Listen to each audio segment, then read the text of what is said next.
โอเคสบายดีเพื่อนหมดคนที่ว่าเขามาชมคลิปนี้เนาะในคลิปนี้ก็อยู่กับเว็บ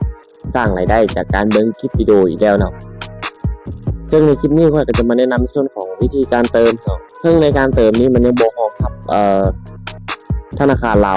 บ่สามารถเติมผ่านวิเชียรวันได้หรือว่า ADB หรือว่าพัฒนาอย่างต่างๆได้เนาะนี่ได้สามารถเติมด้วย USDT เนาะทุกคนเนาะซึ่งในการเติมด้วย USDT เนาะหลายคนก็จะเข้าใจเนาะแล้วว่าหลายคนก็ยังไม่เข้าใจสำหรับ USDT เนาะถ้าว่าใครเข้าใจแล้วก็สามารถเติมเองได้เลยเนาะเติมจากBinanceหรือว่ากระดานที่ว่าทุกคนมีเหรียญอยู่เนาะแต่สำหรับใครที่ว่าบ่ทันรู้เนาะยังไม่ทันเข้าใจเกี่ยวกับ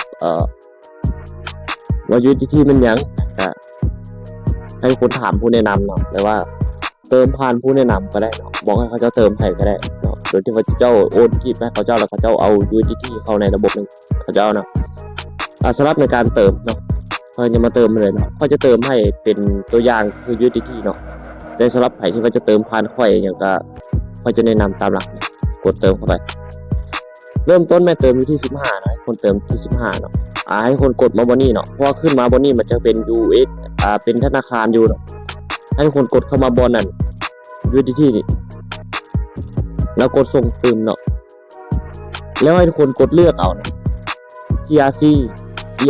เนาะให้ทุกคนใส่เป็น BP20 ข้างเนาะมันจะบ่เสียค่าธรรมเนียมที่ว่าทุกคนเติมเข้ามาเนาะโอนมา15ก็คือได้15นะหลังจากนั้นให้ทุกคนกดเอาสำเนาตัวนี้เนาะถ้าว่าไผที่ว่าจะให้คนอื่นเติมให้นะก็คือเข้ามาในขั้นตอนนี้แล้วกันกดเอาตัวนี้ส่งให้เขาเจ้าเนาะกดเอาแล้วก็ดีให้กับแคปเอาหน้านี้แล้วก็กดเอาสำเนาตัวนี้ให้เขาเจ้า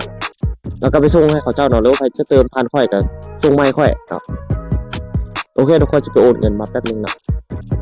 โอเคเนาะหลังจากนั้นค่อยจะแคปหน้านี่ส่งไปให้เนาะทุกคนก็จะแคปเอาคือกันเนาะแต่เราใครที่ว่าจะเติมผ่านค่อยก็จะแคปมาคือกันเนาะค่อยจะแคปแบบนี้ส่งไปให้เนาะก็คือ$15 15 USDT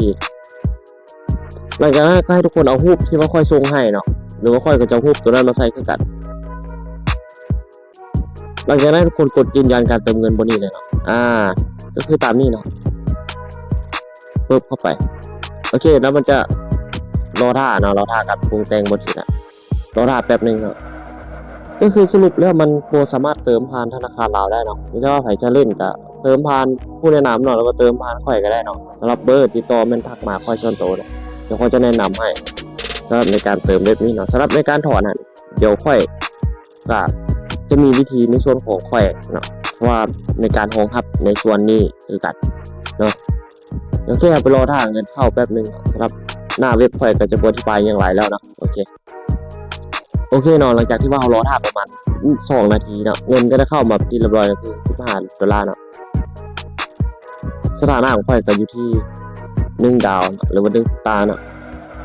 แล้วก็น่าไปกดงานได้